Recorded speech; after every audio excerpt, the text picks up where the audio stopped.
Ça va, j'avais juste envie de voir que les jeunes, pas les monos.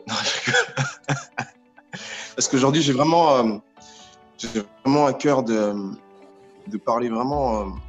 Je le prends vraiment pas pour une prédication, mais pour quelque chose, on parle vraiment de cœur à cœur, avec vraiment des astuces très pratiques et, et, euh,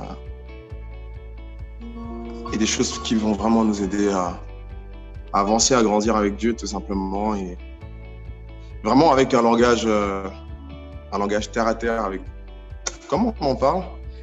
Et qui se rappelle du thème qu'on avait mis sur Instagram? Je veux qu'un jeune qui se rappelle du thème ou qui se rappelle de ça, prenne juste le micro et me rappelle le thème. Un jeune.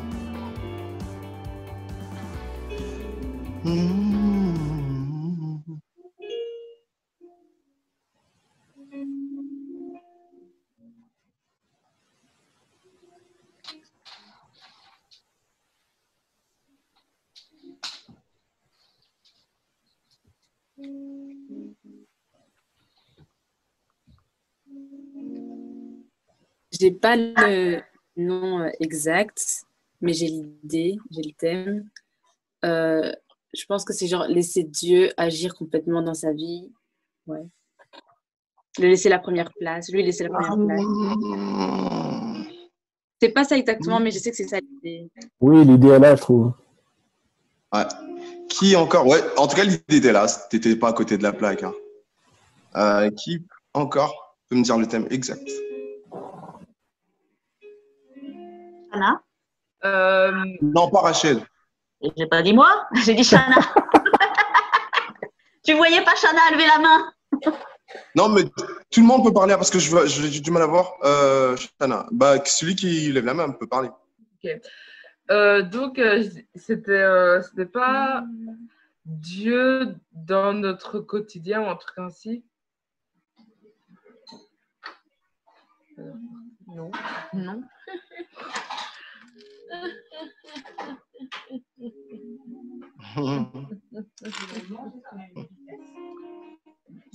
Vous n'êtes pas à côté de la plaque, mais j'ai vraiment envie que quelqu'un me sorte. Exactement.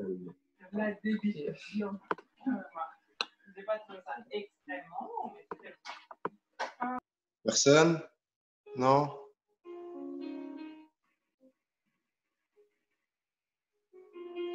Non, personne?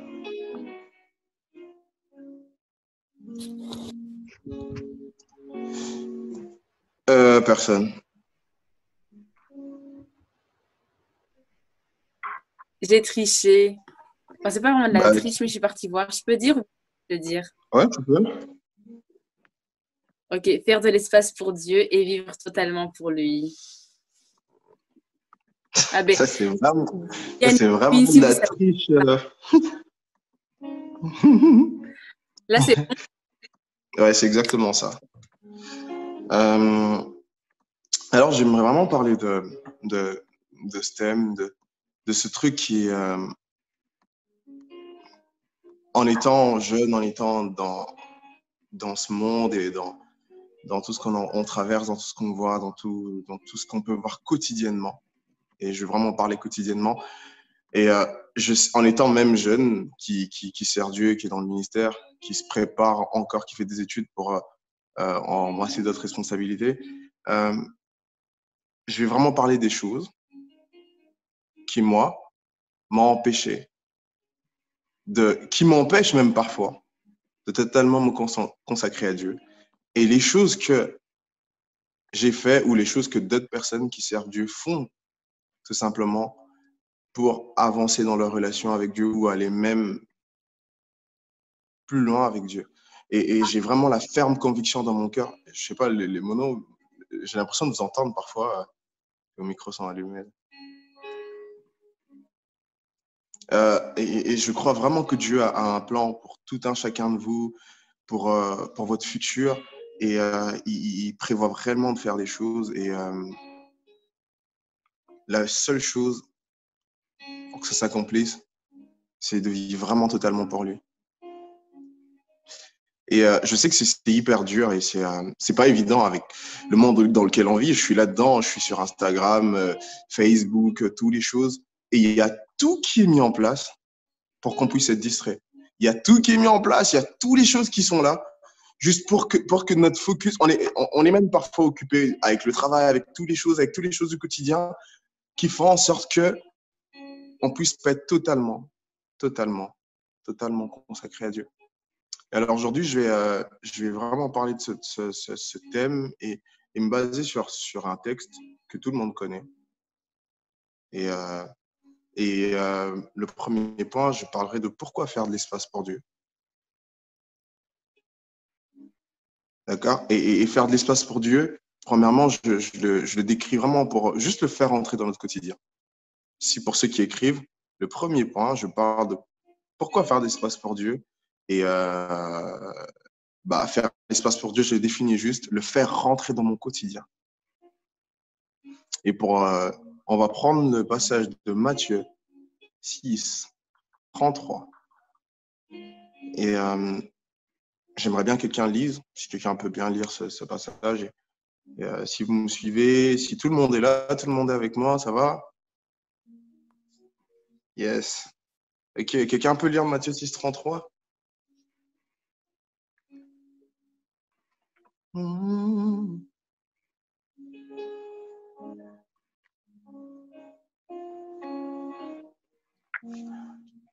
Un des jeunes. Je veux juste un des jeunes. Yes, let's go. D'abord le royaume et la justice de Dieu, et tout cela vous sera donné en plus. Yes. C'est un passage qu'on connaît tous. C'est un texte que je pense. Qui connaissait pas ce texte avant? J'aimerais juste qui connaissait pas ce texte, soit tu pars dans le chat, ou soit tu lèves ta main. Qui connaissait pas ce texte avant, qui n'avait jamais entendu parler de ça? On peut répéter le texte? Matthieu 6, 33. Quelqu'un, ami, tu n'avais jamais entendu parler de ça? Quelqu'un? J'entends pas, là. Dans le chat, quelqu'un peut dire si... Oui, moi, okay. Je pense que j'ai déjà lu ce passage de Matthieu, mais peut-être je n'ai pas retenu. Ok. C'est qui? Je n'ai pas vu, c'était qui toi? Barbara, c'est ça? La sœur de Barbara. La sœur de Barbara. Comment tu t'appelles? Diane. Je n'ai pas entendu. Diane. Ok, Diane. Ok, cool. Ben, c'est bien d'ailleurs. Matthieu 6, 33. Ok, cool. Quelqu'un d'autre? Tout le monde connaît ce verset? Tout le monde? Le reste, ça va? Vous connaissez tous, hein? Ok. Mais de toute façon, c'est pas grave. Je vais un peu parler vite fait de ce texte. En fait, c'est Jésus. Ce texte fait partie des sermons de la montagne. Et Jésus, après d'être baptisé par Jean-Baptiste, il se retrouve à la montagne avec les disciples. Et il y a plusieurs sermons comme ça qu'il a fait. Il y a les béatitudes, il y avait toute une collection des choses qui parlaient à ses disciples, des choses qu'il a laissées avant de vivre tout ce qu'il a vécu, avant sa persécution, tout. Et à ce moment-là, dans ce passage, Jésus lui parlait de plein de choses. Et il vient finalement, il leur centre sur quelque chose qui est essentiel, le royaume de Dieu. Et ici, on peut décrire le royaume de Dieu comme... en fait, comment je décris le royaume? Je ne vais pas décrire le royaume de Dieu, mais je vais dire comment il a dit, le fait de leur dire, cherchez premièrement le royaume et la justice de Dieu et toutes ces choses seront données par-dessus. On pourrait dire que le focus, la raison pour laquelle on doit vivre, c'est d'être premièrement Dieu. Rien d'autre. C'est d'être premièrement Dieu. La raison pour laquelle je dois faire le choix de mes études, la raison pour laquelle je dois faire le choix de toutes les choses que je fais, premièrement, c'est Dieu. Rien d'autre. Et Jésus leur amène ici le terme en grec pour qu'il a utilisé. Je vais un peu utiliser mes études. Hein. Le terme en grec qu'il a utilisé pour dire premièrement, on le définit comme dans toute succession de choses, dans un premier rang, ça veut dire proton, dans un premier rang, c'est quelque chose de principal et c'est quelque chose qui vient avant tout. Le terme qu'il a utilisé pour dire chercher premièrement le royaume de Jésus, quand il a dit ça aux disciples, il a dit premièrement, avant tout. Le terme proton qu'il a utilisé en grec, c'est avant tout. Avant toute chose. Avant que, dès que je me lève le matin, avant que je vais sur mon Instagram, Facebook pour voir combien de notifications j'ai, c'est Dieu que je pense. Avant que je regarde qui m'a texté. Et c'est dans tous les aspects de notre vie. Si on veut vivre pour Dieu, il doit être le premier.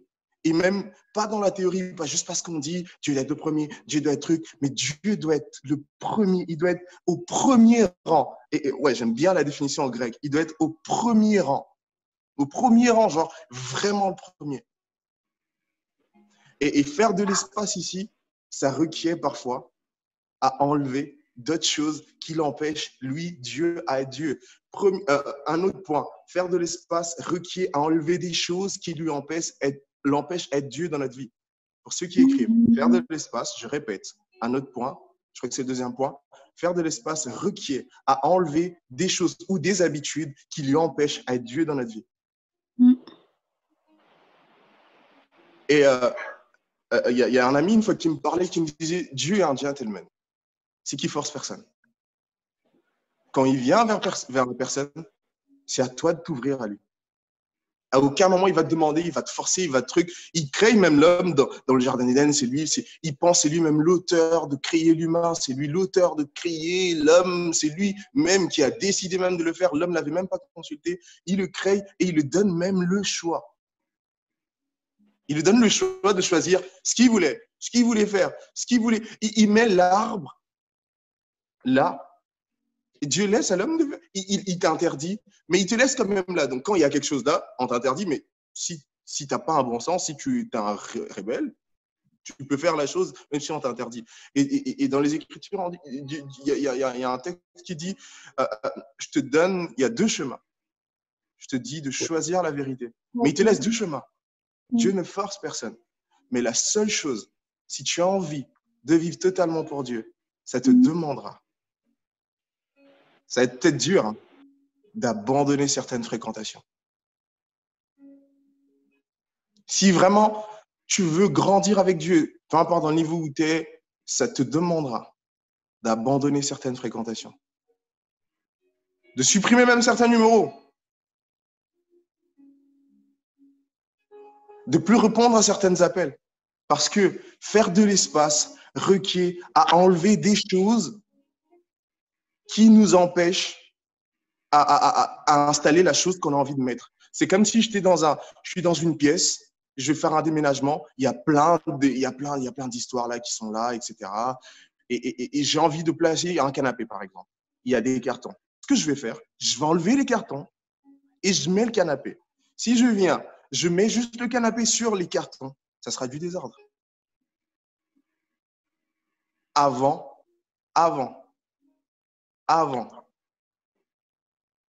il faut faire de l'espace. Parfois, ça demande juste une introspection de l'intérieur. Et parfois, on se plaint. On dit, moi l'église, moi, je vais juste avec mes parents. C'est la même chose, moi, je disais. Hein. Je vais juste avec mes parents. Je ressens rien. Ben, tu ressens rien. Après le culte, avec qui tu parles? Après que tu sois, c'est qui avec, c'est avec quel type de personne que tu parles avec? Dieu a un plan pour tout un chacun de vous. Dieu veut vous rencontrer là où vous êtes. Il veut vivre avec vous. Il veut créer une histoire avec vous. Vous devez commencer petit à petit à faire de l'espace avec vous dans votre quotidien, c'est-à-dire le matin, quand je me réveille, même si c'est dur, je prends une minute. Une minute, juste une minute, pas grand-chose. Seigneur, je te rends grâce, je te dis merci. Tu es merveilleux. Bénis cette journée. Amen. Et ça commence comme ça. Et je vais avoir une image et tu verras, cette habitude-là commencera petit à petit à faire quelque chose. Là, je ne sais pas si tout le monde voit ça. Tout le monde voit ce que j'ai ici. C'est un petit verre, je sais pas, un petit bol, un petit truc, avec 2 balles de ping-pong. D'accord? Et ce que je vais faire, au travers de cette image, je vais vous ramener à regarder, en fait, ce que la petite habitude de commencer à introduire Dieu, c'est-à-dire à juste prier. Moi, je ne vais pas aller loin. Et là, mon cœur est vraiment… J'ai tellement préparé des trucs, des textes, des trucs, etc. Mais je veux vraiment vous parler avec mon cœur parce que je serais mal… Ah, j'entends du bruit là. Non, c'est rien, c'est avec le téléphone. Ok. J'aurais du mal, en quittant ici, si j'ai juste fait mon exposé, j'ai parlé et puis rien n'est changé. Et je pleure Dieu plusieurs fois, je prie Dieu pour vous. Et je veux que tout un chacun de vous, et votre pasteur aussi le fait, vos monos prient Dieu pour vous. Et j'aimerais vraiment juste, à la fin de tous ces temps, tout ce confinement, que quelqu'un sorte de là, transformé par Dieu. Et on va regarder cette image. C'est que, supposons, je commence, j'arrête de parler avec cette personne-là qui, par exemple, faisait en sorte que je n'ai pas confiance en moi, un ami ou une mauvaise personne qui avait une mauvaise influence sur moi. Et je commence à remplacer ça. Au lieu, le matin, je me réveille à chercher à parler ou à regarder sur les réseaux, ce que je fais. Je me réveille, je prie. Et j'espère que tout le monde voit. Et je commence à verser de l'eau. Il y a de l'eau qui est là. Ça, c'est le lundi. Et vous voyez ce que ça fait? Cette balle de ping-pong était en bas et elle commence à monter. Ça, je prie le lundi. Mardi, je me réveille encore le matin. Je prends 10 minutes. Je prie. Je dis, Seigneur, j'ai envie de me consacrer. Seigneur, j'ai envie que tu prennes le contrôle de ma vie. Seigneur, j'ai envie que tu sois ma priorité, ça soit toi. Dans mon quotidien, je veux que tu sois le seul. Ça, c'est mardi. Vous voyez déjà, en fait, ça a l'air peut-être insignifiant. Vous voyez déjà comment elle commence à monter. Tout le monde me voit. Cool. OK. La boule de ping-pong commence à monter. C'est que quand je garde la constance, je viens à l'église, je loue Dieu et je ne m'arrête pas juste à l'église, je loue Dieu. Et à la maison, tous les matins, avant de regarder Facebook, je prie, je lis la parole, je loue Dieu. Et ce qui se passe en moi, c'est ça. Au fur et à mesure, l'eau monte et la boule de ping-pong est là. Ce n'est plus à l'endroit où c'était. Je vais mettre ça en pause. On garde avec cette image. Les petites habitudes qu'on prend. Toutes ces petites habitudes qu'on prend créent des grands changements. Les petites habitudes qu'on prend créent des grands changements. Peut-être vous êtes frustré, vous dites « Ah ouais, on enseigne à l'église, etc. » Moi, je ne comprends pas. Commence tout simplement avec des simples choses. Loue Dieu. Prie Dieu. Débarrasse-toi des personnes qui font en sorte que tu n'avances pas avec Dieu. Parce que, un autre point, les ennemis les choses qui font en sorte qu'on ne puisse pas totalement vivre pour Dieu, c'est l'entourage.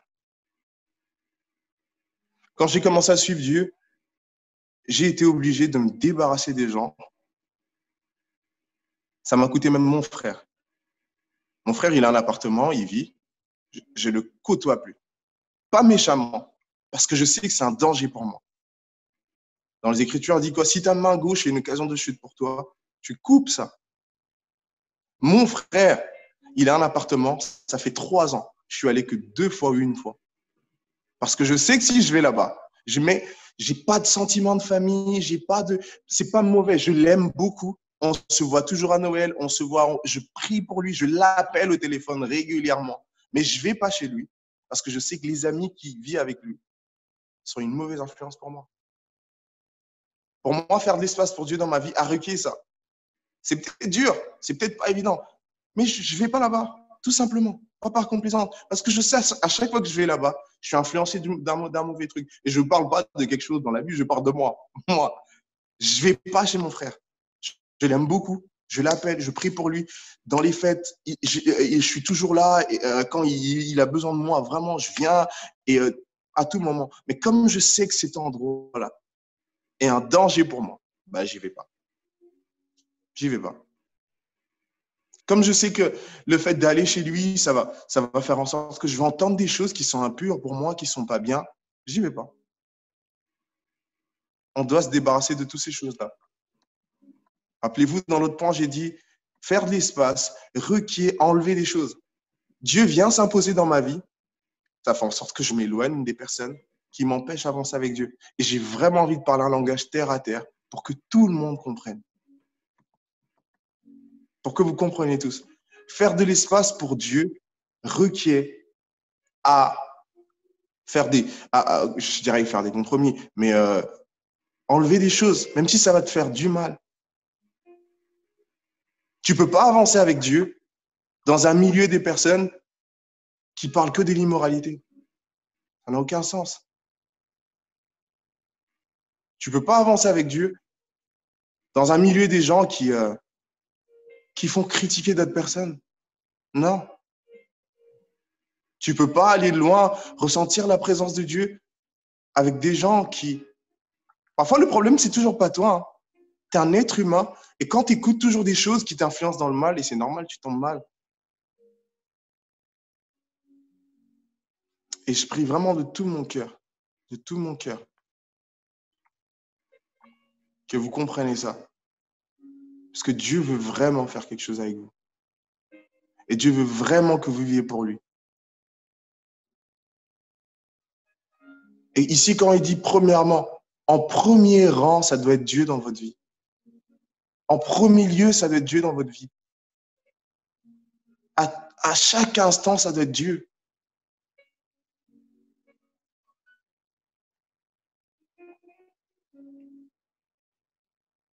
Parce que Dieu est, les amis, il est réel. Il est vraiment réel. Il est vraiment réel.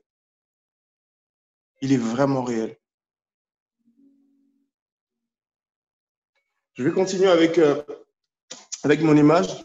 Maintenant, ça, c'est ce que j'ai dit, c'est quotidiennement, je continue à méditer, je continue à éviter des mauvais entourages, je continue à truc. Et regarde, je vais continuer. Peut-être que tu ne vois pas. Et je vais continuer. Et en fin de compte, les balles de ping-pong vont faire quoi?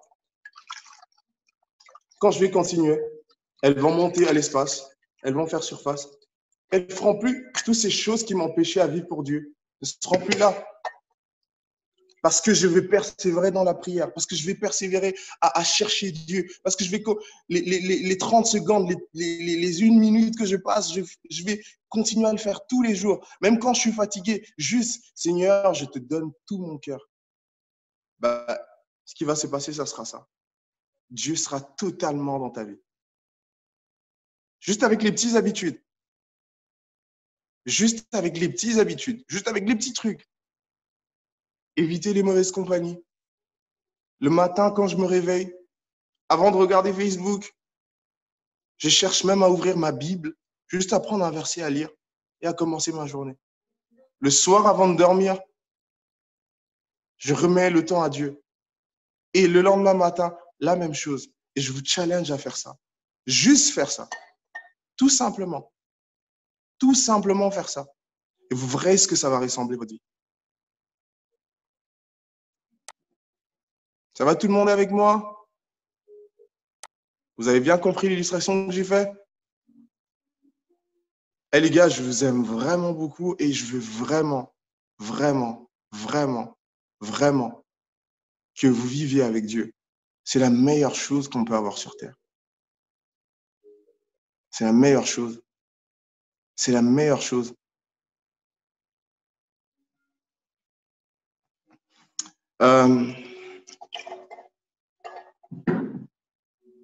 Et maintenant, oh Seigneur, comprenez, j'ai le feu qui est en train de brûler dans mon cœur, là, j'ai envie de pleurer, crier. Maintenant, quand on fait tout ça, Et la chose que je veux vraiment qu'on retient sur ce truc, c'est que rester dans la constance des petites choses qu'on fait. Des petites choses créent de grandes choses. Ne vous entourez pas de mauvaises personnes. Ne vous entourez pas des personnes et parfois, il y a un truc, j'ai discuté avec un ami l'autre fois et je partageais avec lui. C'est que parfois, on condamne Dieu pour rien. C'est qu'on se dit, ouais, mais moi, je n'avance pas avec Dieu. Moi, je vois pas peut-être les choses que j'ai envie de voir dans ma vie. Il y a un truc, parfois, tu es le responsable, tu es le seul responsable de certains trucs qui t'arrivent. Parce que tu fais pas des bons choix, tu prends pas des bonnes décisions. Et j'ai un exemple à donner. Donc, Dieu crée l'homme. Je sais que vous connaissez tous cette histoire-là. Dieu crée l'homme en Genèse, etc. Et il dit que voilà, l'homme qui domine sur les poissons, sur la terre, etc. L'homme a cette autorité-là que Dieu le donne dans Genèse. Et puis après, l'homme perd ça après avoir péché dans le Jardin d'Éden, etc. Et puis Jésus-Christ vient et il meurt à la croix. Il nous redonne tout ce pouvoir complètement qu'on avait perdu dans l'homme. Et on est nous-mêmes maintenant responsables parce Jésus a tout accompli. Il nous redonne ce pouvoir-là. Et ce qui se passe, c'est que parfois, tu es responsable des personnes que tu côtoies, des personnes que tu appelles quand tu as des problèmes. Et parfois, tu te plains du rendu que tu as. C'est que tu sais que cet endroit-là, si je vais perdre confiance en moi. Ou ces personnes-là, Dieu te délivre d'un manque de confiance en toi, bah, tu vas toujours parler avec des amis, ces amis-là qui te faisaient descendre, ces amis-là qui te voyaient pour n'importe. Tu vas parler avec eux. À ce moment-là, c'est pas Dieu le responsable, c'est toi. Parce que Dieu te donne l'intelligence et la sagesse. Et c'est comme si je vais au McDo, je sais que pour l'instant, c'est fermé, hein.